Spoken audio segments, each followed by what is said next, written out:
Salam tout le monde, salam, c'est Yacine, j'espère que vous allez bien.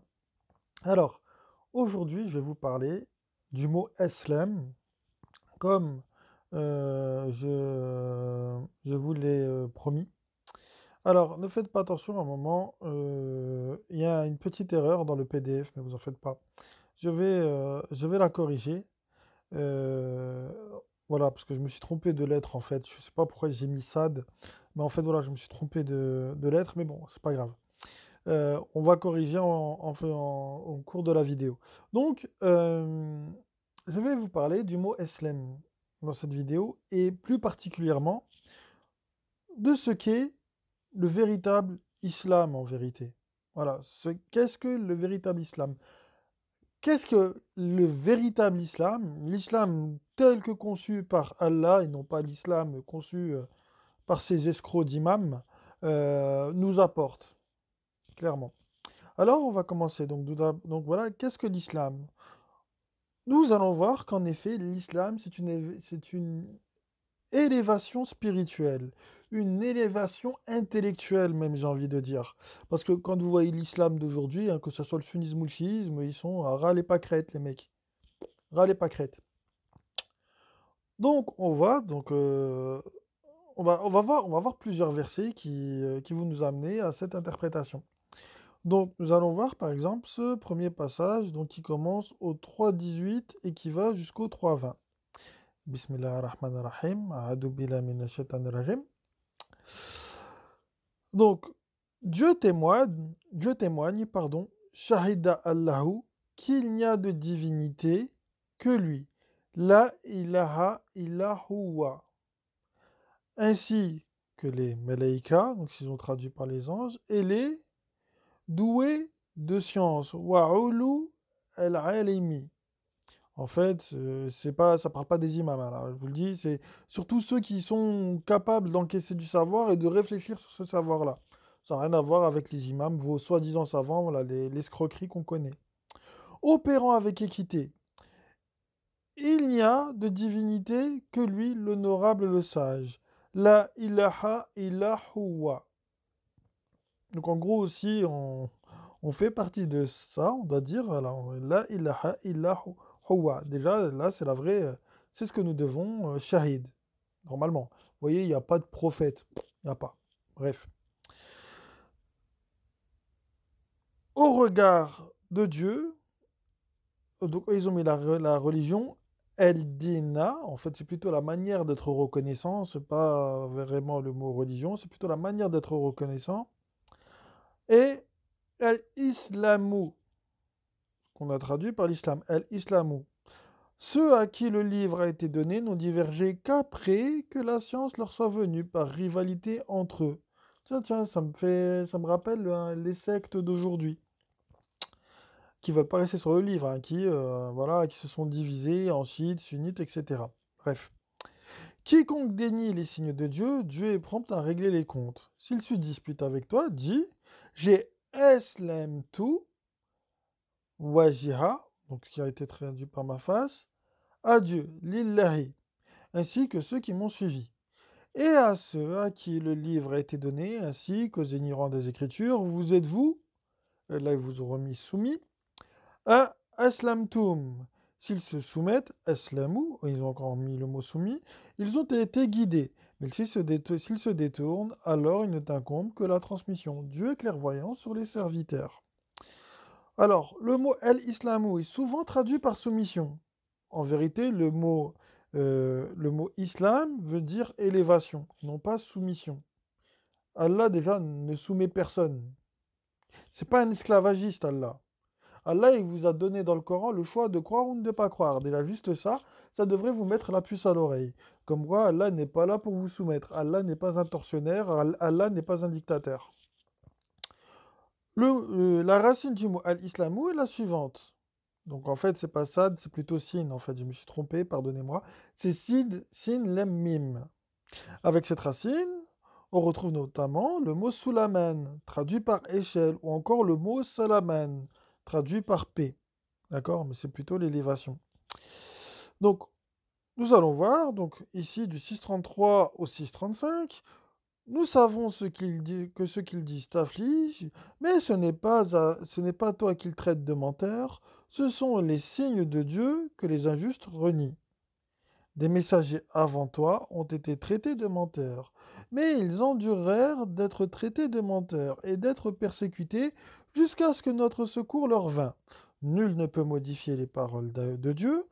Des nouvelles des envoyés te sont parvenues.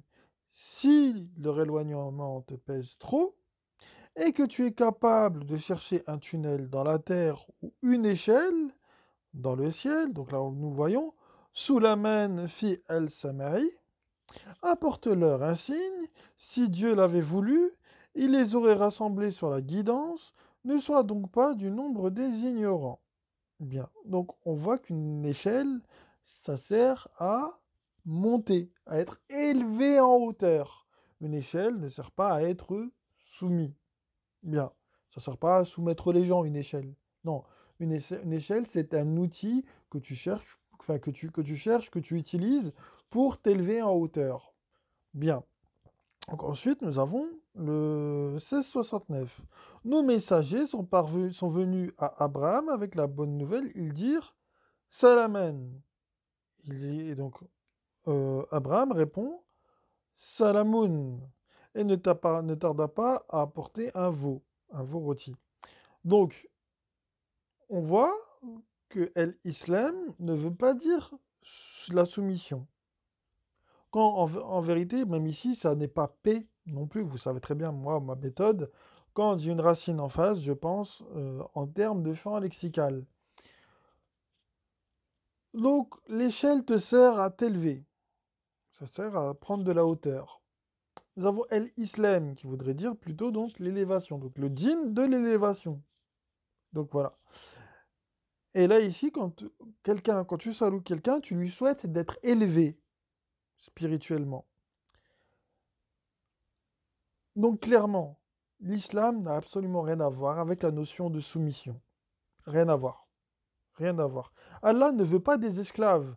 Ce que Allah cherche à travers le Coran, à mon humble avis, c'est trois choses. La première des choses, il cherche des gens qui soient élevés intellectuellement. C'est pour ça qu'Allah nous engage à prendre la voie du savoir. C'est pour ça qu'on parle de Rab al-Alamin. D'accord? Bien. Deuxième chose qu'Allah attend de nous, c'est que nous soyons des gens équilibrés. C'est-à-dire des gens qui savent discerner le bien du mal, le vrai du faux, etc. Ce qui inclut une troisième chose, c'est que nous soyons des gens avec une certaine spiritualité, une hauteur spirituelle. Voilà. Pour moi, c'est ces trois choses-là. C'est ces trois choses-là qu'on attend de nous. On n'attend pas de nous d'être des personnes soumises, lobotomisées, qui ne sachons pas ce que nous faisons, pourquoi nous disons les choses, etc. Allah ne veut pas de perroquets. Allah veut des gens qui réfléchissent. Combien de fois, là, par exemple, ils te disent, nous avons fait descendre sur toi le Coran afin que tu l'exposes aux gens pour qu'ils réfléchissent. Donc Allah attend de nous que nous réfléchissions. Il n'attend pas de nous que nous soyons des gens soumis. Tu as aussi un autre verset qui te prouve comme quoi Allah ne veut pas de soumission. Ce qu'il veut, c'est des gens qui adhèrent parce qu'ils ont réfléchi à la question, ils ont fait marcher leur cerveau. Et encore une fois, regardez, il y a un verset qui le confirme, c'est avec le prophète il est triste parce que les gens n'ont pas adhéré au djinn. Allah, il te dit, c'est pas grave, laisse-les, c'est pas à toi de guider. Allah demande qu'on fasse marcher nos têtes, et non pas que nous soyons bêtement soumis, etc. Allah ne veut pas d'hypocrites, Allah n'aime pas les hypocrites. On le sait. Voilà, clairement. Combien de personnes se disent musulmanes et n'ont jamais lu le Coran, par exemple? Je dis ça, je dis rien. Bien. Alors, maintenant, où se trouvent les informations afin de pratiquer l'islam authentique? Le véritable islam, l'islam tel que conçu par Dieu. On va lire donc, encore une fois, des versets qui vont nous informer où est-ce qu'on peut trouver ces informations-là afin de pratiquer l'islam authentique. Donc, on va lire le 7 203 jusqu'au 204. Quand tu ne leur apportes aucun signe, ils disent: Pourquoi n'en choisis-tu pas un? Dis: Je ne fais que suivre ce qui m'est révélé de mon Seigneur. Cela est une clairvoyance venant de votre Seigneur, une guidance, une miséricorde pour tous les gens qui croient. Quand on lit le Coran, écoutez-le attentivement et faites silence, afin que vous soyez fait miséricorde. Bien. Donc le prophète ici, le prophète lui-même ici, te dit qu'il ne fait que suivre ce qui est révélé de la part de son Seigneur, de son Rab.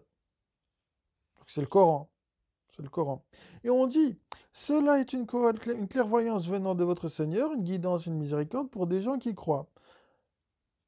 Encore une fois, c'est la révélation, là, dont on parle. Quand on lit le Coran, écoutez-le attentivement et faites silence, afin que vous soyez fait miséricorde. Pourquoi on vous demande, écoutez-le attentivement et faites silence, afin que vous soyez fait miséricorde? En gros, ce qu'on vous demande, c'est quand vous êtes là à écouter le Coran, et donc si tu l'écoutes, normalement tu étudies le Coran, tu dois être concentré dessus pour bien comprendre ce qui t'est dit, pour analyser les choses, tout simplement, pour que tu fasses travailler ton cerveau sur ce que tu entends. C'est pas une chanson, le Coran. Le Coran, c'est un enseignement. C'est un enseignement, le Coran.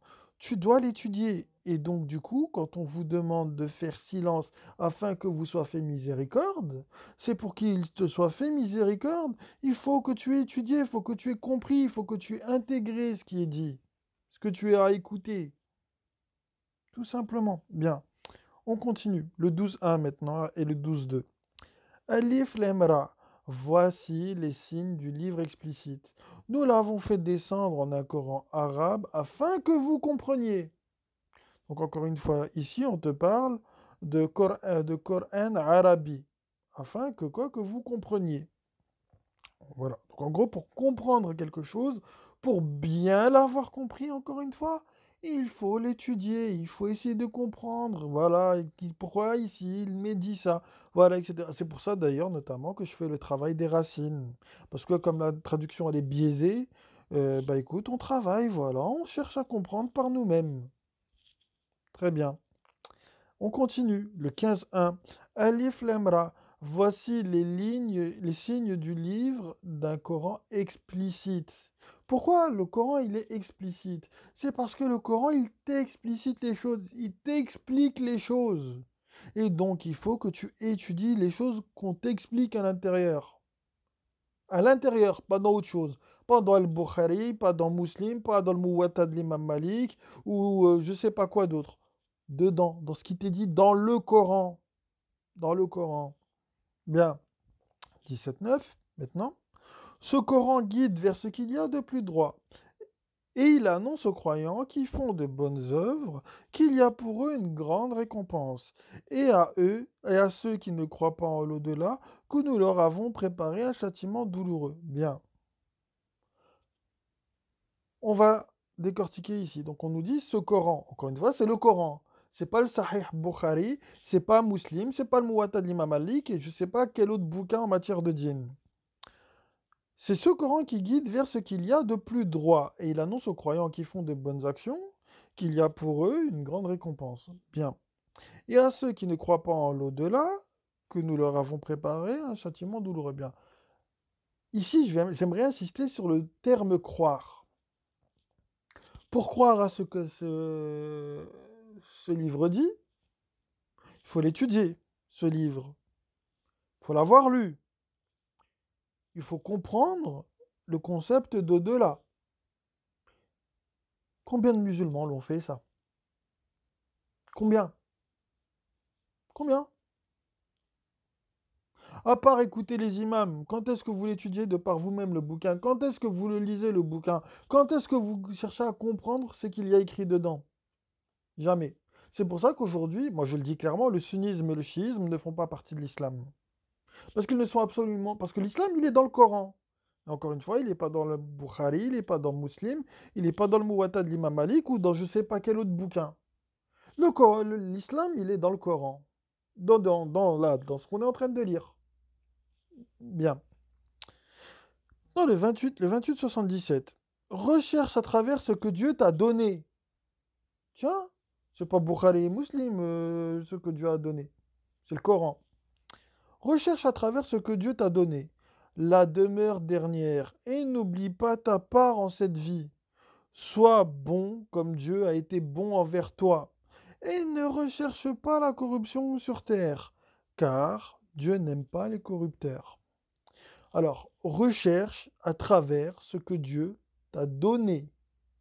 Là, ici, c'est dedans qu'on cherche, dans le Kitab. D'accord? Dans le Coran. Pas encore une fois dans Bukhari, Muslim ou dans je ne sais pas quoi d'autre. Dans le Coran, recherche à travers ce que Dieu t'a donné. Bien. La demeure dernière. Et n'oublie pas ta part en cette vie. Bien, donc il faut que je fasse aussi des choses dans ma vie de tous les jours. Sois bon comme Dieu a été bon envers toi. Qu'est-ce qu'il a fait Dieu envers nous? Qu'est-ce qu'il fait Dieu envers nous? Il s'allie Allah et les malaïkas, ils s'allient sur nous. Ils nous transmettent du savoir. Le savoir que Allah et les malaïkas nous ont transmis, il est dans le Coran. Il est là ici, il est dans le Coran. Donc toi, pareil, transmets du savoir aux gens. Transmets ton savoir aux gens. Sois bon comme Dieu, il a été bon avec nous. Transmets ton savoir. Transmets-le. Bien. Et ne recherche pas la corruption sur terre. Bien. Très bien. Donc normalement, on n'est pas des corrupteurs. Normalement, on n'est pas là à faire ça pour avoir une quelconque position ou un quelconque revenu ou quoi que ce soit. On s'en fout de la thune. Car Dieu n'aime pas les corrupteurs. On n'est pas là pour pratiquer la corruption. Maintenant, en qui avoir confiance? Hmm. En qui avoir confiance? Moi, perso, j'ai confiance qu'en Dieu. Qu'en Dieu. Bien. Et on va encore une fois voir la réponse à travers les versets. Lorsque tu lis le Coran, tiens bizarre, il dit lorsque tu lis le Coran, pas lorsque tu lis Bukhari ou Muslim ou je sais pas quel autre. Lorsque tu lis le Coran, cherche refuge auprès de Dieu contre le diable banni. Il n'a aucune autorité sur ceux qui croient et qui placent leur confiance en leur Rab, en leur Seigneur.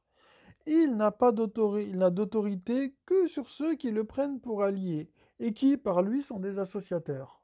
Tiens, comment ça se fait que dans les mosquées, on vous parle beaucoup du diable? Par exemple, regardez là, ce verset-là, il vous montre que euh, le diable n'a d'autorité que ce que vous lui donnez. Donc déjà, les imams, à chaque fois qu'ils sont là en train de vous parler de shaitan, shaitan, shaitan, shaitan, shaitan, shaitan, à force de vous parler du shaitan et non pas d'Allah, il lui donne beaucoup de pouvoir. Non? Si vous avez peur du shaitan, c'est que vous n'êtes pas suffisamment confiant en Dieu. Moi, je suis désolé, hein, moi, shaitan, il me fait pas peur. Et shaitan, on reviendra dessus. Vous verrez que ça n'a rien à voir avec un bonhomme à cornes, etc. Ça n'a rien à voir. C'est vraiment de l'ordre du concept. Mais on fera une vidéo là-dessus, vous en faites pas. Maintenant, le 25-58. Place ta confiance en le vivant, qui ne meurt pas. Ceux qui ne meurent pas, c'est Allah. Nous, nous mourrons, lui ne mourra pas. Glorifie-le par sa louange. Il se suffit de lui pour être informé des péchés de ses serviteurs. Donc encore une fois, on te dit de placer ta confiance en Dieu. Bien. Place ta confiance dans l'honorable, le miséricordieux, celui qui te voit quand tu te tiens debout, ainsi que tes mouvements parmi ceux qui se prosternent. Voilà, c'est mal traduit, personnellement. On sait ce que c'est Roko et Sujud. Pareil, j'en ferai une vidéo. Voilà, même pour se tenir debout, c'est pas se tenir debout, c'est plutôt de l'ordre de l'intention, quand tu es attentif. Mais bon, voilà. Eux, ils ont tout mis de manière physique pour vous faire croire que, voilà, il y avait des choses physiques à faire, qu'il y avait une certaine gymnastique à faire, etc., alors que pas du tout. Mais on reviendra sur ça, vous en faites pas, on reviendra sur ça aussi. C'est lui l'audient, le connaissant. Vous informerai-je sur Qui? Les diables descendent. Ils descendent sur tout menteur pécheur. Ils prétendent écouter, mais la plupart d'entre eux sont menteurs. Quant aux poètes, les égarés les suivent. Ne vois-tu pas qu'ils divaguent dans chaque vallée et qu'ils disent ce qu'ils ne font pas? Ça aussi, ça devrait faire réfléchir. Donc, on te dit de placer ta confiance en Allah, celui qui te voit quand tu agis. Et on te dit qu'il va nous informer sur qui les chétanes descendent. Ils descendent sur tout menteur pécheur. Bizarrement, vos imams, ils vous mentent beaucoup. Ils vous mentent beaucoup. Les traducteurs, dans les traductions, ils mentent également beaucoup. Les politiciens également, ils mentent beaucoup. Bien. Ils prétendent écouter, mais la plupart d'entre eux sont menteurs. Tiens donc. Tiens donc. Quant aux poètes, vous savez, ceux par les belles paroles, là, qui vont venir vous séduire, notamment les imams, les égarés les suivent. Tiens donc. Tous ceux-là qui sont divisés en sectes et qui suivent un soi-disant savant ou sous une soi-disant école juridique ou je sais pas quoi, vous suivez pas des poètes par hasard? Parce que pour moi, c'est de la poésie, ça, hein. C'est des poètes. C'est des poètes. Et donc, si vous les suivez, c'est que vous êtes égarés. Ne vois-tu pas qu'ils divaguent dans chaque vallée et qu'ils disent ce qu'ils ne font pas?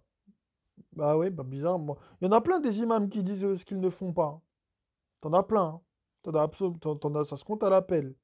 Par exemple, t'en as beaucoup qui étaient fans de Tariq Ramadan. Tariq Ramadan, il venait sur les plateaux télé, il vous disait des trucs, et quelques mois plus tard, on a vu ce que ça donne, Tariq Ramadan. Hein. Ou je sais pas, il y en a d'autres. Abou Shaïma. Abou Shaïma qui a buté quelqu'un, qui a buté une gamine, entre autres. T'en as plein. On les voit, là, les histoires d'imams. Là, encore, là, il y a quelques mois. Il y a un imam qui a été viré d'une mosquée, ils ont désigné un autre imam. L'imam, il est venu, l'ancien imam, il est venu, il a planté l'imam qui avait pris la place. Non, mais sérieusement, les mecs, sérieusement. Bref. Oh là là là là. Bref, maintenant le 2779. Place ta confiance en Dieu, car tu suis la vérité claire. La vérité claire, c'est le Coran. C'est pas Boukhari, Muslim, Muwatta de l'imam Malik ou je sais pas quoi d'autre. Tu ne peux faire entendre les morts, ni faire entendre l'appel aux sourds quand ils s'enfuient en tournant le dos. Alors là, j'aime bien le passage là parce que il y a le mort et le sourd. Si le mort, c'est pas le mort physique. Parce que j'ai vu une fois un imam qui a dit ça, écoutez, ça sert à rien de parler aux gens sur les tombes parce qu'ils n'entendent pas. Non, c'est pas une question de mort physique là, c'est de la mort spirituelle. C'est de la mort spirituelle. Comment tu veux faire entendre les morts spirituelles? En gros, son nefs, il est mort. Sa conscience, elle est morte. Il est mort spirituellement. Bien. Ni faire entendre l'appel au sourd quand il s'enfuit en tournant le dos. Le sourd, c'est celui qui ne veut pas entendre. Il y a un verset qui vous dit tu les vois vivants, mais ils sont morts. Ça te parle bien de mort spirituelle. Pareil qu'Aïssa. Aïssa, s'il n'est pas dans le clip Thriller de Michael Jackson. Non, non, Aïssa, quand on te dit qu'il redonnait vie aux morts, c'est qu'il faisait ressusciter la foi des gens. C'est pas qu'il le faisait, c'est pas qu'il redonnait vie aux morts comme dans les clips Thriller de Michael Jackson. Ça n'a rien à voir. Bien. Et enfin, le 33.3, et place ta confiance en Dieu, Dieu suffit comme garant. Bien. Donc, vous voyez que à travers tous ces passages, d'accord? Tous ces passages, on nous explique qu'il ne faut faire confiance qu'en Dieu. Pas d'imam, pas de savant, rien du tout.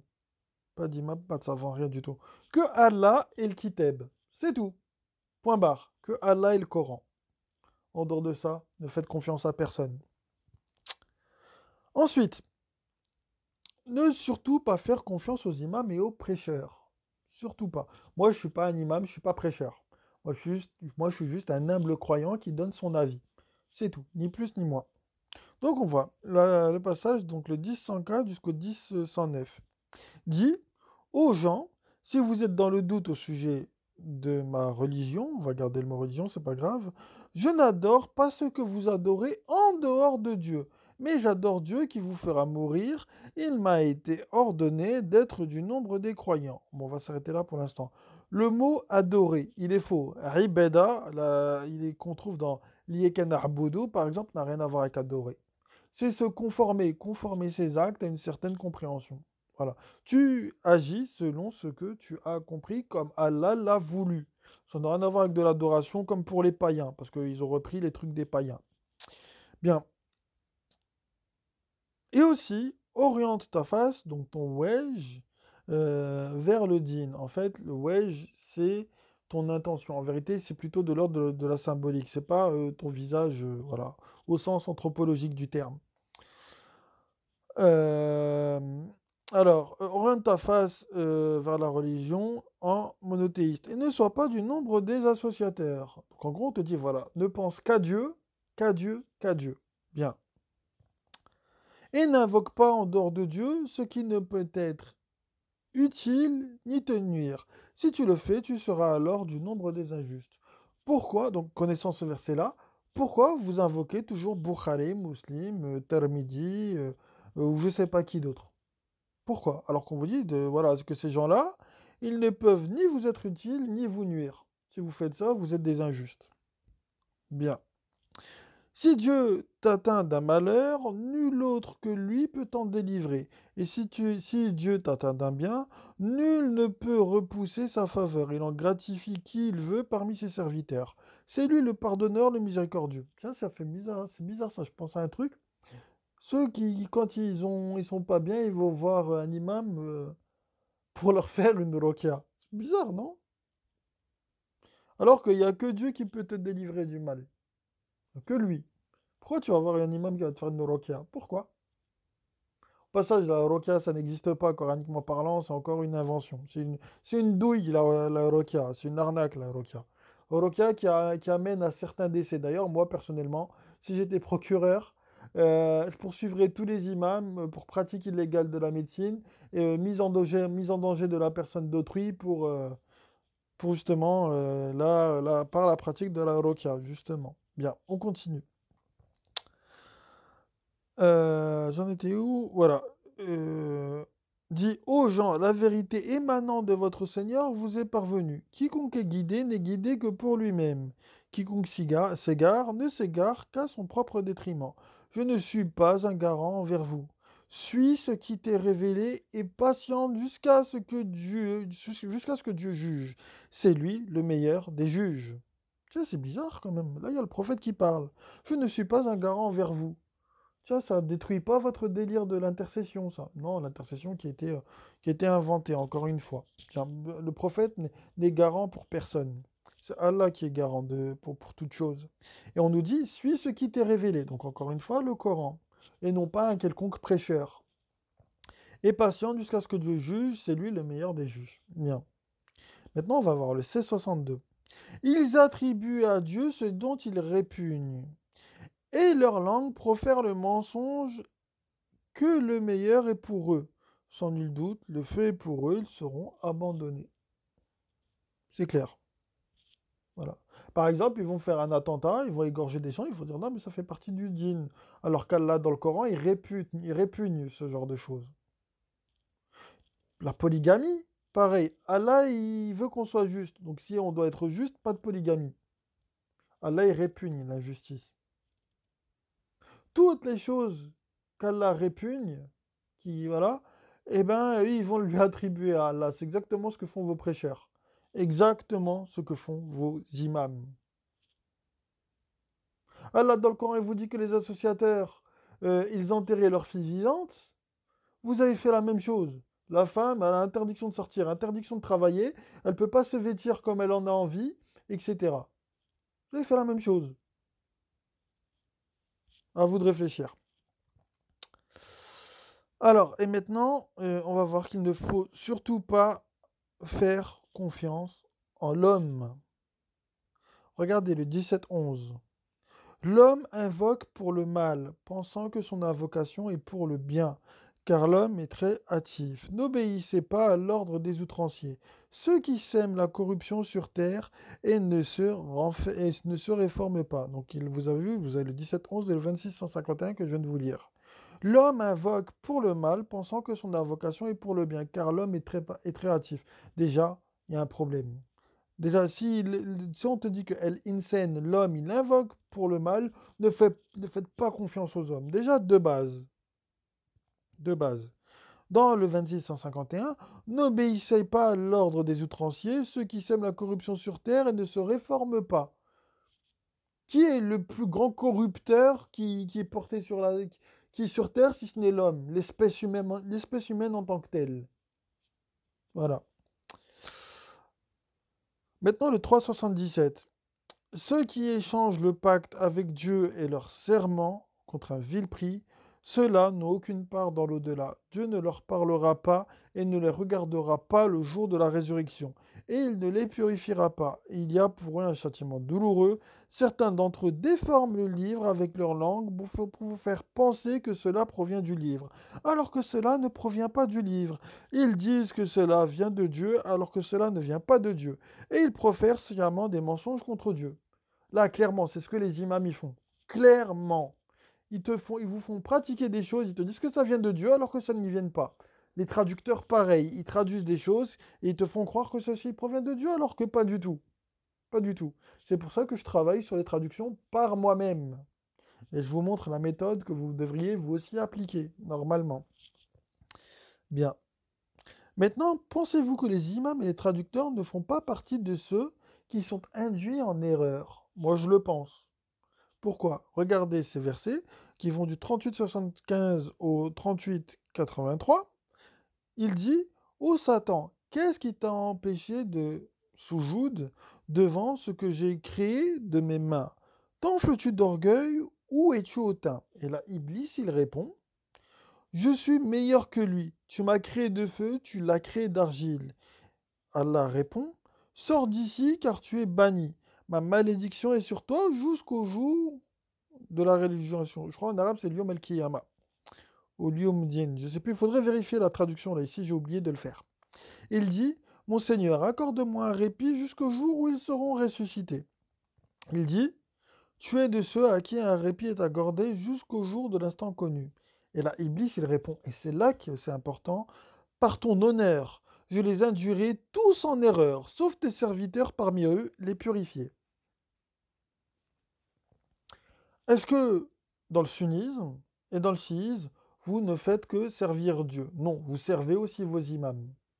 Vos imams profitent de vos revenus à travers la zakat, par exemple. Bien.